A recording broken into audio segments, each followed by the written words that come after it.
I threw that magazine down on the coffee table and thought, I'm going to kill that guy. You hear me? The single, unwavering drive in Joseph Paul Franklin, murder. His target, Larry Flynt, infamous pornographer, founder and publisher of Hustler magazine, which in 1977 featured this controversial photo spread. And I saw that interracial couple that he had photographed there having sex, you know?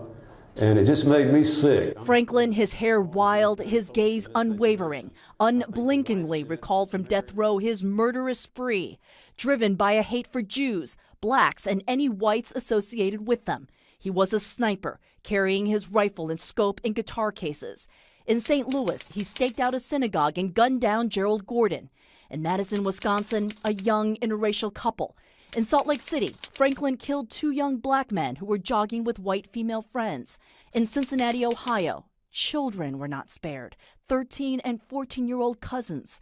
Even civil rights leader Vernon Jordan shot with Franklin's sniper rifle, but survived. Larry Flynt would be a trophy killing for the white supremacist. So you hunted him down?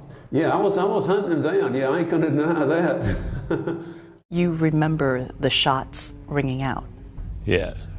Felt just sort of like a hot poker hitting me in my stomach. Flynt will never forget March 6, 1978, as he walked to a courthouse where he was facing obscenity charges. The shots, like most of Franklin's targets, came from a distance.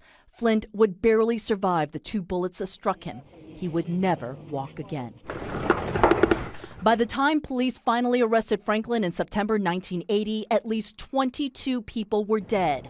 Days away from his execution, Franklin spoke to me from death row about his 3-year killing spree. 3 years, just the same length of time Jesus was on his mission from the time he was 30 until he was 33. And what was your mission? Well, to try to get a race war started. Franklin showed me a tattoo. Faded with time, you can still make out that it's the Grim Reaper. Do you think you're a hero to those hate groups? Well, that's what they tell me, you know. Well, I'd rather people like me than not like me, just like anybody else, you know what I mean? I'd rather be loved than hated, you know? Even if they are the Nazi Party and other hate groups? Yeah, and they're not the only ones who love me, though. Do you feel any hate looking at me? Looking at you? No, of course. Huh? I'm not white. Yeah, I know, but I have no feeling whatsoever, you know, hatred toward you, especially not a female, you know what I mean? But you shot plenty of women. Yeah, I know, that's true. You've got a point. Franklin says he's no longer a racist, that he was wrong, and he's sorry for his crimes. He now wants mercy, fighting his upcoming execution any way he can.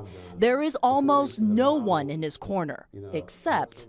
If you could stop it, would you stop it? Oh, yes. I would say put him in prison for the rest of his life. Why? Principle. He's against the death penalty. Amazingly, Flynt has filed a lawsuit trying to stop his own shooter's death.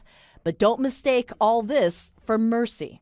Is that how you see this? That you're forgiving him at all? I'm not showing him anything. If it wasn't Joseph Paul Franklin and it was some other person who shot me, my feelings would be the same. And what does Franklin think about the man he tried to kill but has never met and is now fighting for his life? My old pal Larry. Your old pal Larry? Yeah. Yeah. I'm not sure he would refer to you as your old pal. I like Larry. But it appears even Flynt's efforts won't stop what awaits Franklin. Most people out there, I mean, they're heading toward a burning hell and they don't know it. Do you think something lies for you on the other side after November 20th? Yeah, but it isn't a burning hell, though, because I'm a servant of the Lord, though. I think we're about out of time.